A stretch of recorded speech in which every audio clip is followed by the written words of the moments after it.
my aim in life was that even in the army, when you went in the services during the war, you got some horrible jobs. They go in the cookhouse to dry about 6,000 dishes, you see, and in the latrines to clean them out. Well, if I had a job to do, even if it was scrubbing the floor, I wanted my floor to be cleaner than yours.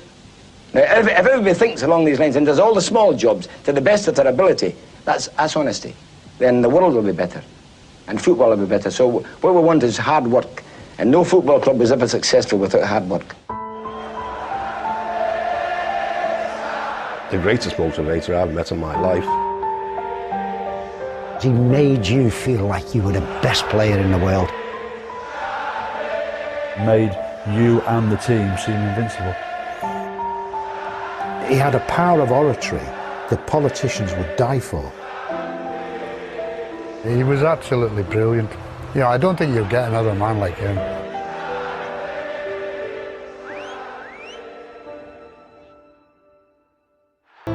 It was a far cry from the post-war years when Liverpool were a mediocre second division side with an ageing team and a crumbling stadium.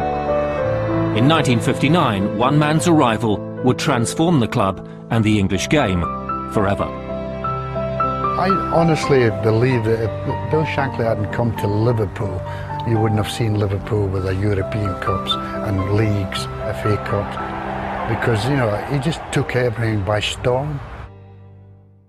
William Shankly was born in the mining village of Glenbuck, Ayrshire, in 1913. Life was hard, but the environment shaped the man. It was a hand-to-mouth existence, but I think that really formed the great qualities of Bill Shankly, because in that very harsh environment, it forged this steely determination. Shankly began his playing career with Partick Thistle before moving to Carlisle in 1932. He made his name at Preston, winning the FA Cup in 1938. Today, Deepdale bears his image, and at Preston, the seeds of Shankly's management career were sown. They had 2 Tynesiders there on the staff, and he said they were years ahead of the time in training methods and how they discussed tactics and fitness, and Shanks used this in all his later career as a manager, and he always puts it down to that those days at Preston when he learned the backroom secrets. Shankly's playing career was disrupted by the Second World War. Enlisting with the RAF, but seeing no frontline fighting, Shankly returned after the Allies' victory with his sights on management. He learnt his trade with spells at Carlisle and Grimsby. In 1955 he joined Huddersfield Town, where he nurtured talent like future England World Cup winner Ray Wilson and a Scottish striker, Dennis Law. Bill Shankly was a mentor for me. He was the one that sort of brought me into the game, really, and then showed me all the things that should be done as a player, etc. So he was a tremendous influence in my life, not only on the field, but off the field as well. Shankly had suspicions the Huddersfield board did not share his ambition. Luckily, he was being watched. Liverpool went there one day and they were ripped apart by this Huddersfield team. Huddersfield won 5-0. And the following year, when Liverpool went back there, it was then that they offered Shankly the job. And T.V. Williams, the chairman of Liverpool, he said, Bill, how would you like to be manager of the best team in the country? And Shank says, why? Has Matt Busby packed up? They were desperate to get one that they liked, the supporters, and they obviously took to Bill Shankly. He knew the raw material was there, because he'd said to Huddersfield directors when he'd gone there with Liverpool, he said, wait till you hear the roar this Kop make when they get a corner. And he knew that the people would respond if you gave them what they wanted. He went to Liverpool and made Liverpool the team that, they became. He set the foundation there to become a team. I'm just unfortunate he left Huddersfield, because I'm sure he'd have done exactly the same with Huddersfield. But his life, as I say, his life was football completely. Shankly faced a huge challenge and set about improving all aspects of the club.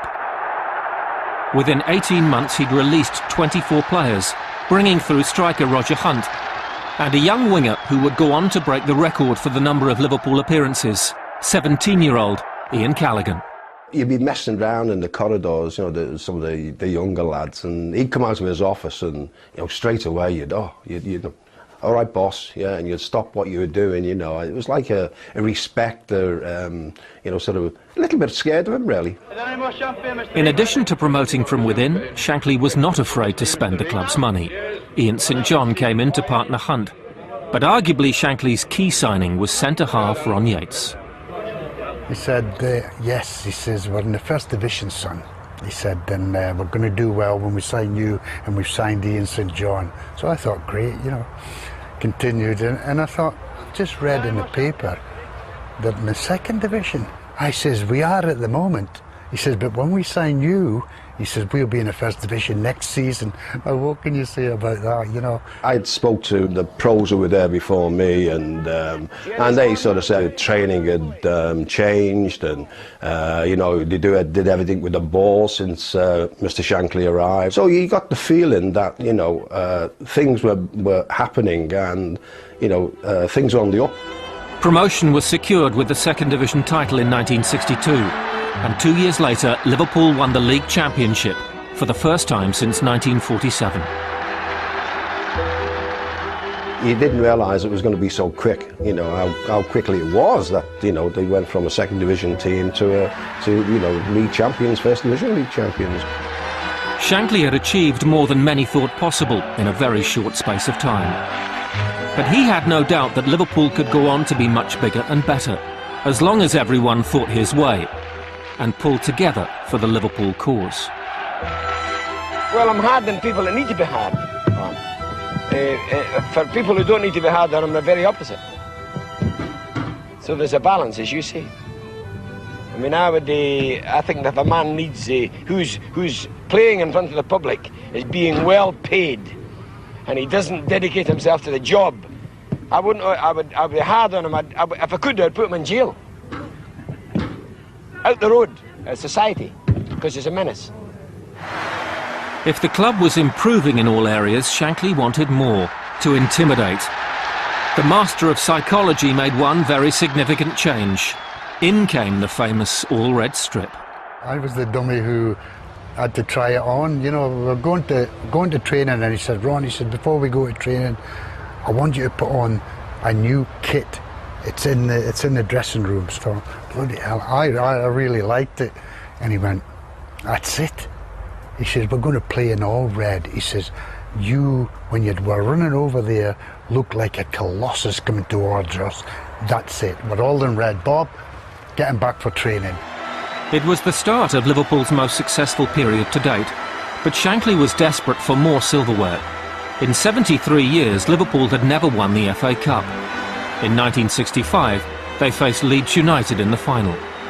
I remember the build-up, obviously, you know, the clamour for tickets. The Beatles were coming through, and the football team was on the up, and so it was just a fantastic place to be, Liverpool, it was. In the dressing room before the game, Shankly was as bullish as ever. There's no way Leeds could beat us. This was his talk, you know, for 3 days. You know, no way they could beat us. You know, they haven't got this side. We have got this side, you know, and we'll win this. You know, and he was always confident. Roger Hunt opened the scoring for Liverpool 3 minutes into extra time. The lead lasted only 10 minutes before a mistake from Yates led to Billy Bremner's equaliser.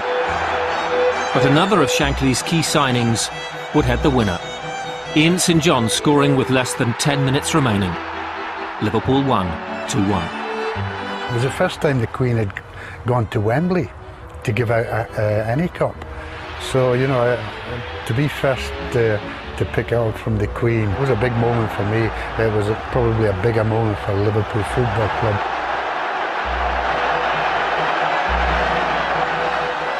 There were 50,000 Liverpudlians at Wembley that day, but no one was prouder than the Scot, Bill Shankly.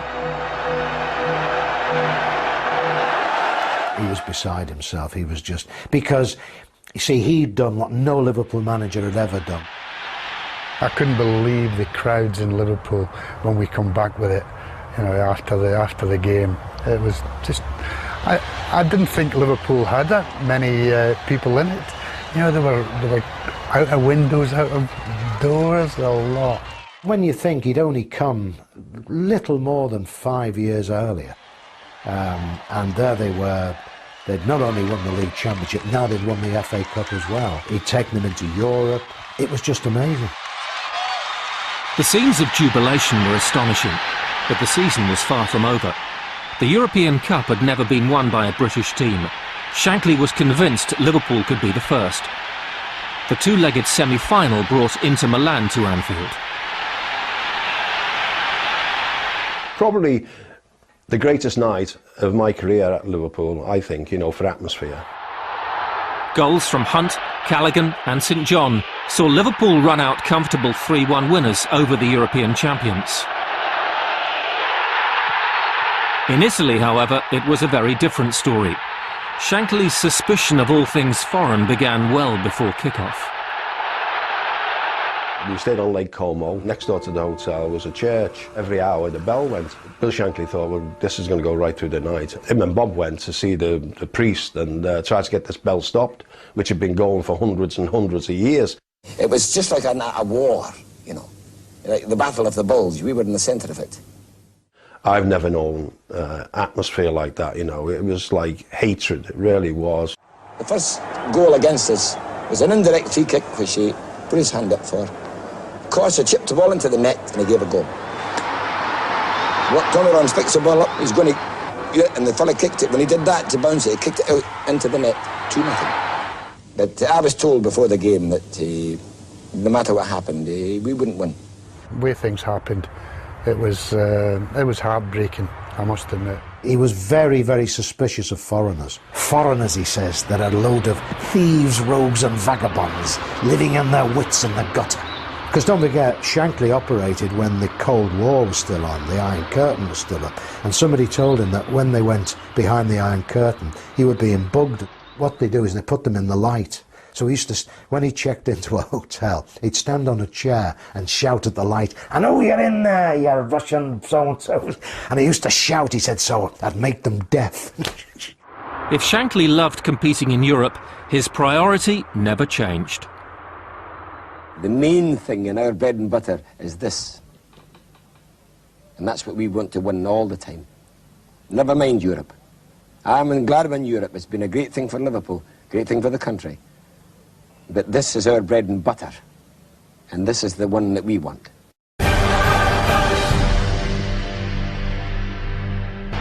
The following year, the league was won again. An only defeat in the final of the Cup Winners' Cup to Borussia Dortmund stopped Liverpool from securing an unprecedented double.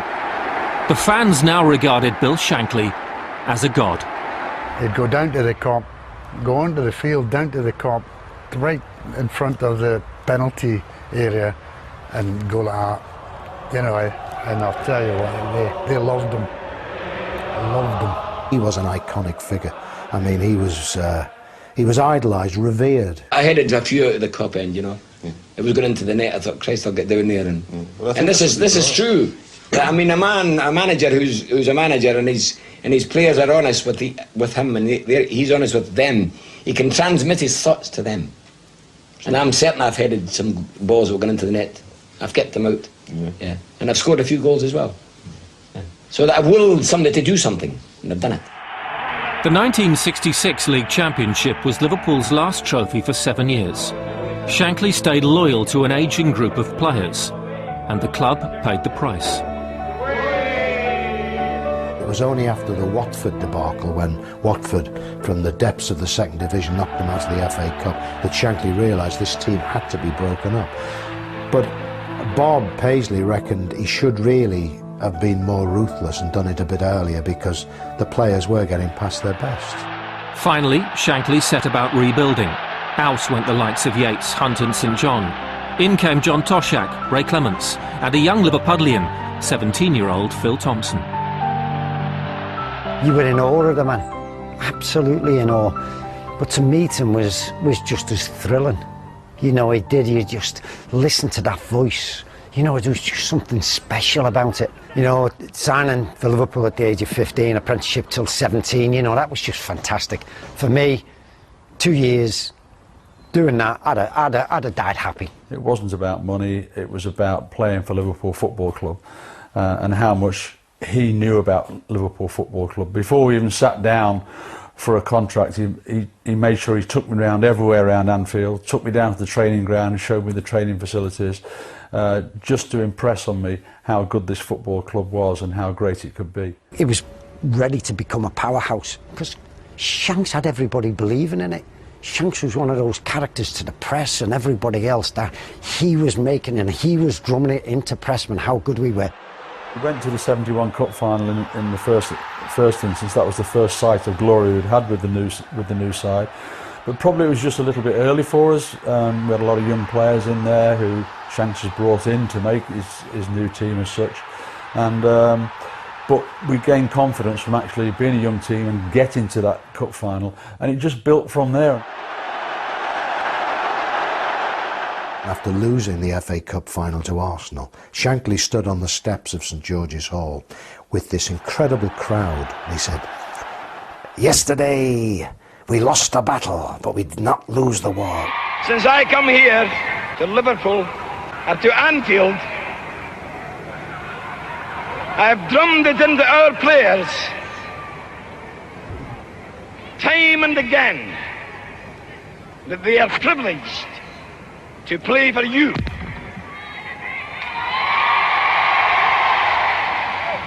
And if they didn't believe me, they believe me now. And Peter Robinson, who was a very urbane, efficient General Secretary of Liverpool, said if he had told them at that moment to storm through the Mersey Tunnel and sack Birkenhead, they'd have done it. He had them utterly under his command and control. They would have done anything. Natural enthusiasm, that's the whole thing. It's the greatest thing in the world, natural enthusiasm. Yeah. You're nothing without it. Shankly's new team needed a star, and Kevin Keegan from Scunthorpe fitted the mould. Keegan's partnership with Toshak flourished, as did the style of play. Having just missed out on the league title in 1972, the following year saw the trophy return to Anfield for the first time in 7 years. You say the Dutch gave total football, to the world. I think Liverpool FC, certainly we did at that time. We used to be passing it at the ball about. Nobody could get a kick. 73 was just the start of an era that, turned trophy after trophy after trophy. And, once you start winning, it's a lovely feeling and you get used to it. Last Saturday was the greatest of all of them. Winning early on was a novelty. But last Saturday, because it was a new team, and we had worked so hard for so long and got pipped last season, and pipped the season before in the cup final, that we had gone again for the third time. It was far more satisfaction, and definitely the greatest moment I had in football. It was the beginning of one of the longest periods of success ever seen in English football. Europe was yet to be conquered, but in 1973 Liverpool faced Borussia Mönchengladbach in the UEFA Cup final. Anfield revelled in one of its greatest European nights.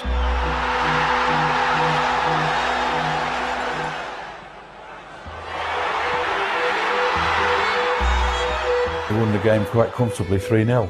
And but having said that, we're probably about 15 minutes to go, something like that. Stevie Highway came back to defend, but he pulled down one of the Borussia Mönchengladbach players, and obviously a penalty was given.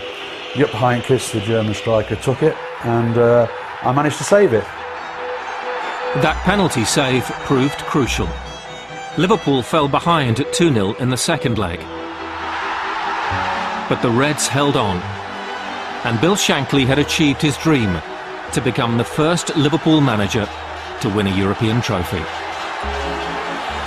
He wasn't a champagne drinker or anything like that. He stood in the dressing room with his cup of tea and said, "Well done to everybody," and that's the way he was. A year later, Liverpool were back at Wembley for Shankly's third FA Cup final. Standing in their way were Newcastle United and their danger man, striker Malcolm McDonald.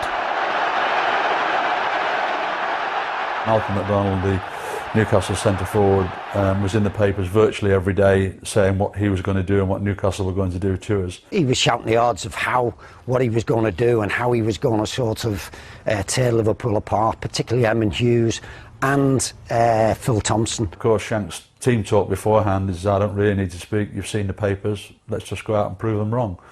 And we put on the most complete FA Cup final performance for many years. 2 goals from Keegan and 1 from Steve Highway meant a comprehensive 3-0 win for Liverpool. And another Wembley fairy tale.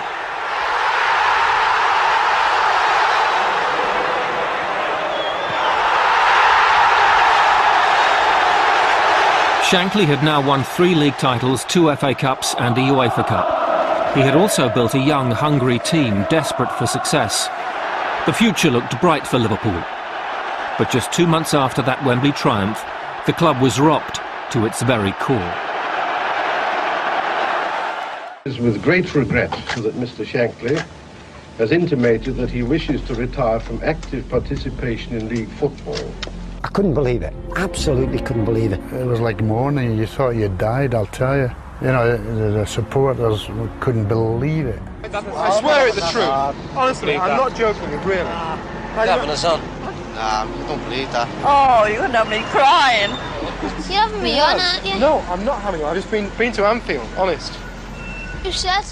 There'd been no indication in that year that there was anything that was wrong and any reason why he'd want to pack in. It was exciting times ahead, and you've gone like that. It was an absolute bombshell.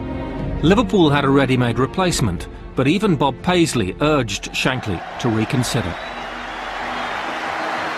It's all very, very sad, really. See, Bob Paisley said to him, look, Bill, I don't want this job. Go on a cruise. Take Nessie on a cruise. Take as long as you like and come back and pick up the... I'll run it while you're away. No, I'm going, Bob. That's it. When I take a decision, I take it. You get guided by your conscience and all this stuff, you say. But it's like walking to the electric chair, but once you've taken that decision and all this sort of beautiful Shankly language, but in the end, he regretted it. I'm sure he did. Shankly couldn't stay away.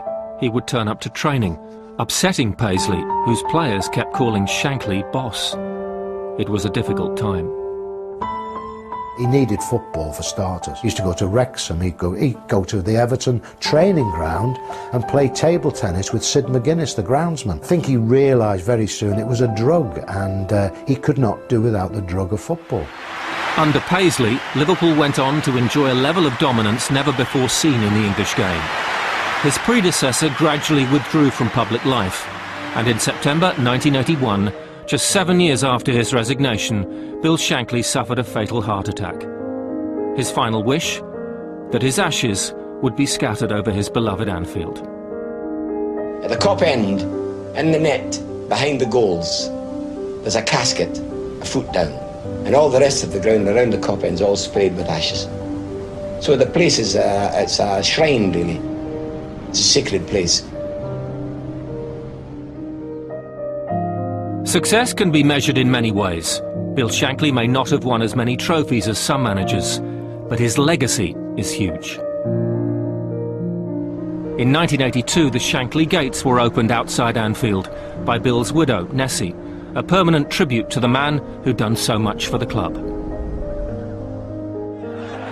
The bond between Bill Shankly and the Kop was unique, and in 1994, when English football moved to all-seater stadia, Liverpool figures past and present were on hand to say goodbye to the famous Old Terrace. But the fans' loudest cheers were for one man. We used to go down to London by train in those days, and we'd travel back, and there'd always be Liverpool fans on there, and there'd always be one or two that would try and nick on the train for nothing, and would get caught by the ticket master as we were coming off. And I've seen on a couple of occasions when Shankly has actually paid their fare because he respected that they wanted to be there with Liverpool's game in London. They used to tell their players, you are playing for the people who come through the turnstiles. They're the people who matter. But if you give them what they want, you'll be the heroes. The supporters were everything for him. The Liverpool supporters were everything. He lit the fire. There's no question about that. I still drum it into my kids now of what he meant to Liverpool and how he started from nothing. He built the foundations for that fantastic football club without a shadow of a doubt. I'm a big supporter of that, and I walked with them Shankly gates, and I think, you know, that man, what this club is today, he started it all off. And it needed somebody like Bill Shankly to do that.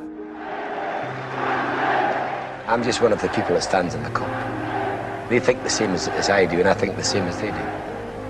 So that it was a kind of marriage of people that